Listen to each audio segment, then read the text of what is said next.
നിങ്ങൾ പേടിക്കേണ്ട യാതൊരു കാര്യമില്ല എന്ന് ഞാൻ ആവർത്തിച്ച് പറയണ്ടായിരുന്നു. പക്ഷെ ഞാൻ എവിടെയെന്നൊക്കെ പറഞ്ഞുതരാം എല്ലാവരും എത്തട്ടെ. അപ്പൊ യുദ്ധം ഉണ്ടാവില്ല ഞാൻ പറഞ്ഞു. അപ്പൊ നിങ്ങൾ എല്ലാം യുദ്ധം തുടങ്ങിയല്ലോ, യുദ്ധം ആരംഭിച്ചു. ഞാൻ പറഞ്ഞു എന്താരംഭിച്ചാലും യുദ്ധം അവിടെ സ്റ്റോപ്പ് ചെയ്യും, നിൽക്കും. നമ്മൾ പറഞ്ഞതാ. ഓക്കെ, ഇനിയും പ്രശ്നങ്ങൾ വരും. വൈറസ് വരുന്നുണ്ട് കേട്ടോ, വൈറസ് വരുന്നുണ്ട്, കുറെ പ്രശ്നങ്ങൾ ഇനിയും വേറെ വരുന്നുണ്ട്. അതൊക്കെ അവിടെ നിൽക്കട്ടെ. പക്ഷെ യുദ്ധം അവിടെ സ്റ്റോപ്പോ അതങ്ങനെ തന്നെ. പിന്നെ രാജ്യങ്ങൾ വിഭജിക്കുക, അതൊക്കെ നമ്മൾ പണ്ട് പറഞ്ഞിട്ടുണ്ട്.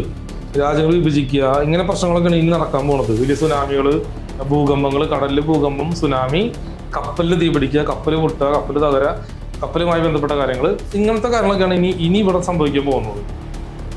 വൈറസ് എന്ന് വരുന്നൊക്കെ ഞാൻ പണ്ട് പറഞ്ഞിരുന്നു. ഇനിയിപ്പോൾ വൈറസ് വരുന്നത്, ഇപ്പോൾ ഒരു വൈറസ് ഏകദേശം ഒരു 2-3 മാസത്തിനുള്ളിൽ തന്നെ വൈറസ് പൊട്ടി പുറപ്പെട്ട് ഇപ്പോൾ ഓൾറെഡി സെറ്റ് ആയിട്ടുണ്ട് ലോകം മുഴുവൻ. അപ്പോൾ അങ്ങനെ വരും. അതിനുശേഷം പിന്നെ വലിയ വൈറസ് 2026 വലിയ വൈറസ് വരുന്നത്. ഇപ്പോൾ 2-3 മാസത്തെ ഗ്യാപ്പ്, അതിനുള്ളിൽ തന്നെ